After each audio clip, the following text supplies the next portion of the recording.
Hello, this is Beetle Destino coming to you again for another video, and welcome back my tens of subscribers. I'm going to start off right away with please like and subscribe, and please comment to the videos. I do like everybody that has been commenting so far. I've been having a really fun discussion with everybody. Please let's keep it up and let's get those tens of subscribers to hundreds. That's my goal for this channel. All right, today's video though, we are going to be talking about some of the most Beatles channel people do and having a ranking of Paul McCartney's albums. Of course, I'm going to go through how I do my rankings right away here, and I kind of look at each album as which I would like to listen to more. So I'll hold each album up to next to one another, and I'll put a little check for every one that beats out one another. At the end of the list there, once I've compared all the albums with each other, whoever's got the most checks obviously is the favorite album. Now all these albums I absolutely love. I mean, even the last place one, number 27 in this case, I still love the album. It's a Paul McCartney album. How can you not love it? Just that obviously there's other Paul McCartney albums I'd rather listen to above it. It's kind of the rules of the list, and I guess here we'll go.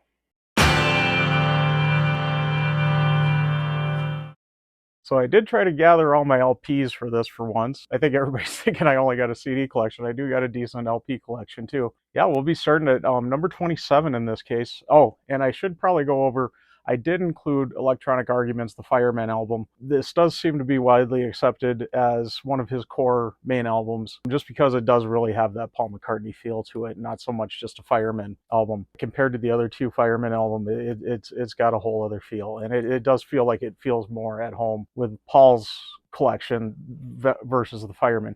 Yes, it does feel like a Fireman album too in certain cases, but we'll throw it into this ranking here. But starting at number 27, released on February 6th of 2012, Kisses on the Bottom. My Valentine and Only Our Hearts are the only two Paul McCartney written songs on the album.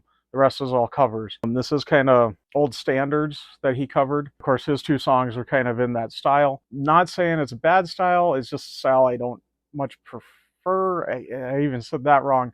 I love all music, I really do. I'm really a rock and roll fan or a pop music fan. Yes, this was pop music of its time, true. You know, since the 60s up, pop music has got a much different feel. Yeah, that's why this does rank, you know, at the lowest spot here. You know, I really got to be in the mood to listen to it. I think that's why it just ranks that low. I don't got much more to say on it. I haven't listened to it as much as some of the others, just because of this, and that's probably part of why it ranks so low too. Go another year or so and see what happens, and maybe this will bump up the list a little. But as of for right now, this is at number 27. And released on Halloween of 1988 in Russia, and the rest of the world got its release on October 29th of 1991. We do have the Russian album, or Choba BCCP. Did I get enough C's in there? All right, we'll see. Obviously, an album that does rank pretty low on most people's list. It is a covers album, and that probably doesn't help it out a lot. I think it's really cool that Paul did do this to get recognition to the Russians, to have, you know, an album of their own, especially at that time of the world there. So I think that's pretty cool that he did that. Obviously, some highlights on it. 20 Flight Rock, of course, is going to be one of the top highlights. Obviously, the song that got him into the Beatles, or the Quarrymen at the time. Him auditioning, sort of, with John Lennon. Also, That's All Right Mama, pretty cool song on it, and Ain't That a Shame, the Fats Domino song. Those couple I do really enjoy. With it being a covers album, yeah, it's not going to get much higher than number 26.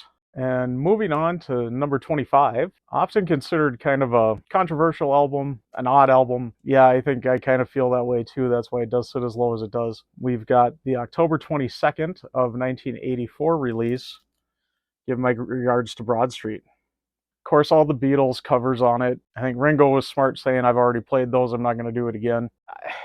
I don't know. I've not really ever been able to connect with those songs as much. Even his Wings songs and his other solo songs, like he's got Wonderlust and Ballroom Dancing. I would say those are two of my favorites on there. I really like those songs off Tug of War, but we're only talking they were off of an album just a couple years before this was out. Why redo them already that soon? I could see their use in the movie, and maybe he does want to put just kind of a fresh take on it a little to give it that movie vibe maybe. See, one song that was kind of new on there that I really connected with, I think the scene in the movie was kind of fun too, is the Not Such a Bad Boy. I believe that's right in the scene before it. Ringo's complaining about the temperature levels in the rehearsal area. What are they doing, practicing to be a bunch of Canadians? I got quite a kick out of that joke. Of course, one of the songs on here is absolutely fantastic. Definitely his best from the 80s, and arguably his best from the 80s on up, is No More Lonely Nights. What a fantastic song. Just wonderful. It's shocking that such a great song can be on such an album that isn't as highly regarded. And then, of course, one of the other ones that gets a lot of flack is Silly Love Songs. And yeah, I kind of agree. I know the first time I heard it, I kind of laughed, kind of a different take on it. But the more I hear it, the more I'm like, yeah, this isn't good. Let's give my regards to Broad Street at number 25. And coming in at number 24, the November 12th, 2001 release of Driving Rain.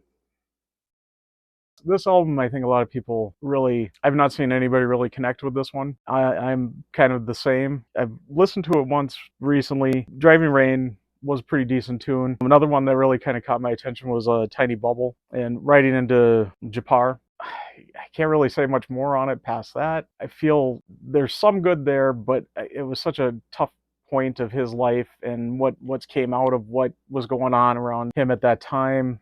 I think that kind of puts a damper on it for fans too, being that a lot of those songs were about a certain person. So yeah, it's kind of hard to rank this any higher than what it is. One song that's on there, and I love where his heart was at. I love the thought behind it. I love the story behind it, which would be Freedom. Everything about it, especially with it honoring September 11th, him watching that tragedy happening right from the flight line there, and him being able to see those buildings on fire and everything, and him wanting to honor the American people with that. It's really not a great song, but I do love the heart and the thought of what it was. Just wish that we would have got a better song out of it. So there's Driving Rain at number 24. And at number 23, released on October 4th, 1999 in the UK, and October 5th, 1999 in the US, will be Run Devil Run.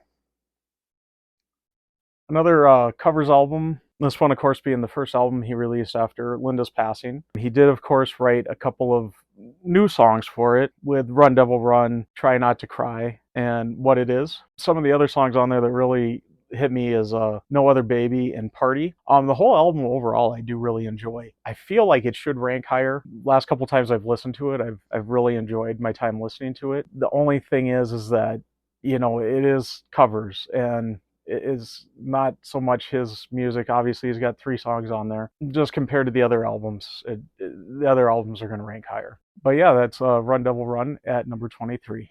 And at number 22, released November 24th of 2008, we've got the Fireman album, Electric Arguments.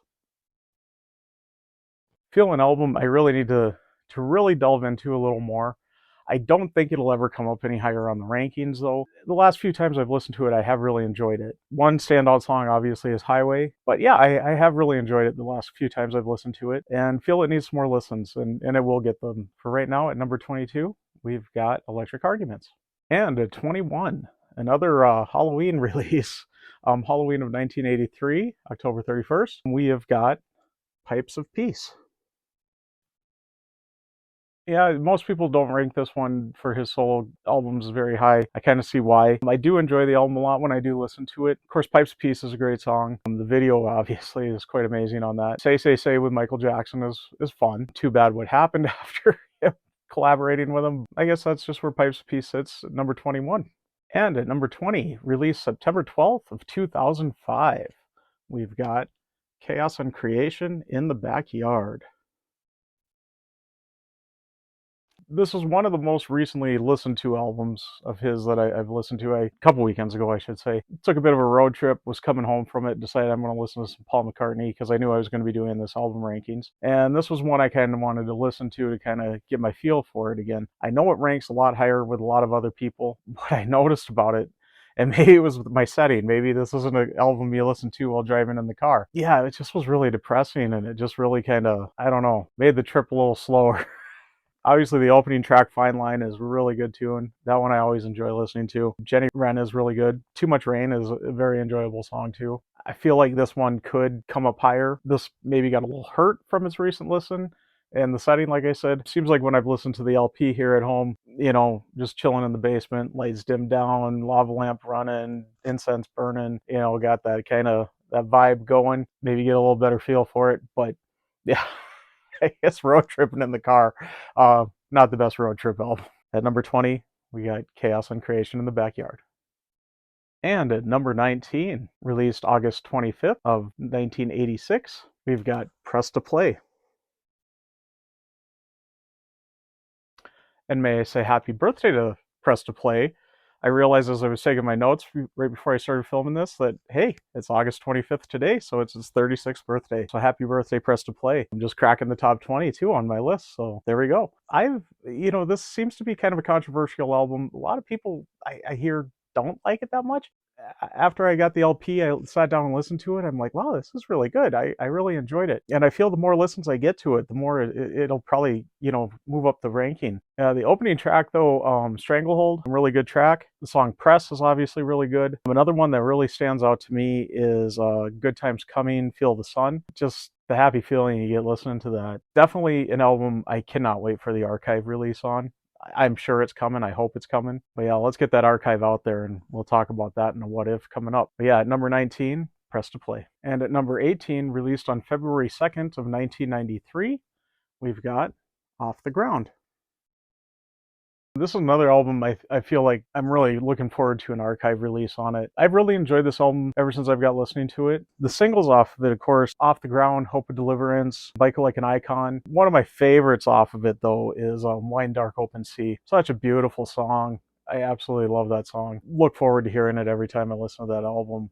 And of course, he did put that on the Pure McCartney compilation too. I remember I was listening to that. I talked about the road trip before. A place we often go to is Duluth, Minnesota, so right off of Lake Superior. And I remember I was listening to that Pure McCartney coming into Duluth last time. I swear it's Wanderlust and then Wine Dark Open Sea together on there. Both kind of nautical themed. We were pulling into the city, and it's kind of cool how you come up into the hills, and you're coming down and you see the lake spread out across in front of you. We were coming in pretty late at night, so it was quite dark when we were pulling in. Yeah, just all of a sudden you just see that black spread out in front of you, knowing that it's the lake. It was pretty cool, and I really had a moment with that song with that. And I've always loved that song even before that, but that just really solidified that song with me. So one of my favorite Paul McCartney songs. But yeah, number 18, Off the Ground.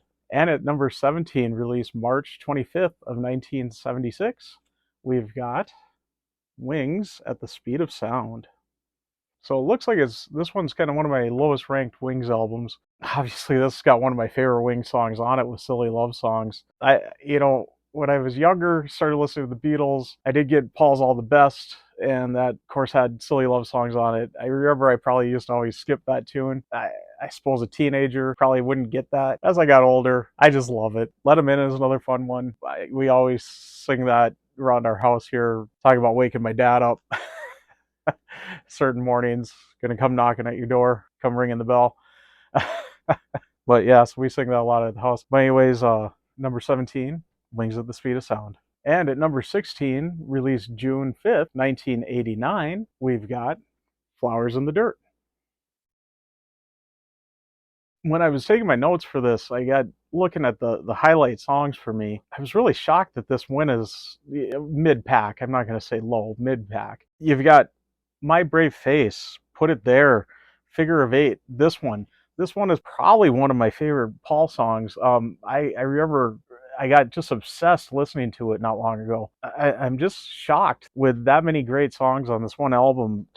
It sits as mid-pack as it does. One negative it's got going is Motor of Love. I think that is part of what maybe brings it down just a little, is you got that ending and it just kind of, and you're kind of left with that as your last thought of the album. I don't know. I feel like this could rank higher another time. Yeah, we'll revisit the list maybe in a year or so and see what happens. But yeah, at number 16, we got Flowers in the Dirt.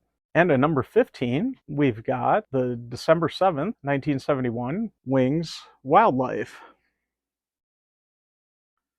I would definitely say this album's underrated. I know it gets some flack for Mumbo and Bip Bop opening it up. I think they're fun songs. I absolutely love that as an opening on this. I love the cover of Love is Strange on here. I get that song stuck in my head even recently. I know I've had that just sitting in my head. Such a cool cover of that. Obviously the title track, Wildlife. Also really like Tomorrow. I feel this is kind of an underrated album. I do really enjoy it. I think the more listens I'm going to give it, maybe it might go higher, but then again, maybe it is just kind of mid-pack. But yeah, number 15, Wildlife.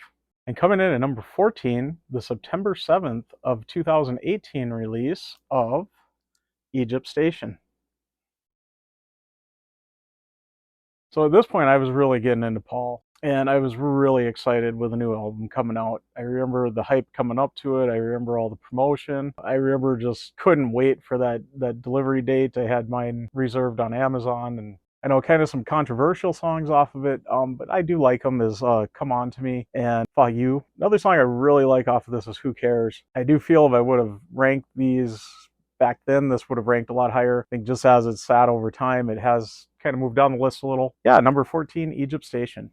And so as I feel like we've came to kind of a midpoint of this list, I am going to stop it here. I feel this video is getting a little long, and we will continue with 13 on to number 1 in the next video. So thanks for sticking around. Thanks for watching. Please like and comment to the video. And like I said, please subscribe. Let's make that tens of viewers into hundreds. All right, we'll be seeing you on the next video. Please check out part 2 coming up. I'll be Beetle Dustino signing out.